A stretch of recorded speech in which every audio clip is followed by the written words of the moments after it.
Word উৎসবের অঙ্গ হিসেবে 4 দিনব্যাপী নকআউট ক্রিকেট টুর্নামেন্টের সূচনা হলো শনিবার সংহতি ক্লাবের মাঠে। এই টুর্নামেন্টের আয়োজন করেছে জলপাইগুড়ি পুরসভার 24 নম্বর ওয়ার্ড কমিটি। ওয়ার্ড কমিটির সভাপতি অম্লান মুন্সি জানান, 24 নম্বর ওয়ার্ডের বিভিন্ন ক্লাব এবং একটি অতিথি দলকে নিয়ে মোট 8টি দলের এই প্রতিযোগিতার আয়োজন করা হয়েছে।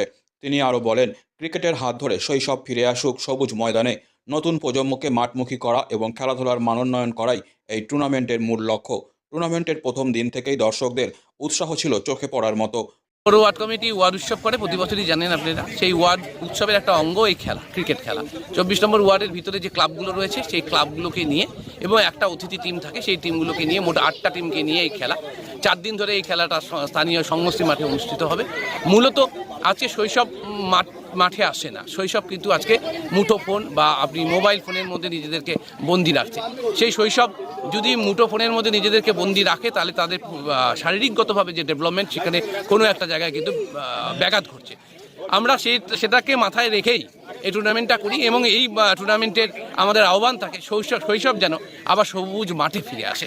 আমরা বড়রা যারা খেলতো একসময়, তারা এই টুর্নামেন্টটা খেলে, বর্তমান প্লেয়ার যারা রয়েছে তারা খেলে, এবং আমরা সবাই মিলে এই মাঠে একসঙ্গে দাঁড়িয়ে বলি যে, সমস্ত অভিভাবকদের বলি যে আপনারা আপনাদের ছেলে মেয়েদেরকে মাঠে পাঠান, সবুজে পাঠান, খেলতে পাঠান। শরীর এবং মন গঠনে মাঠের যে ভূমিকা, তার দ্বিতীয় বিকল্প নেই।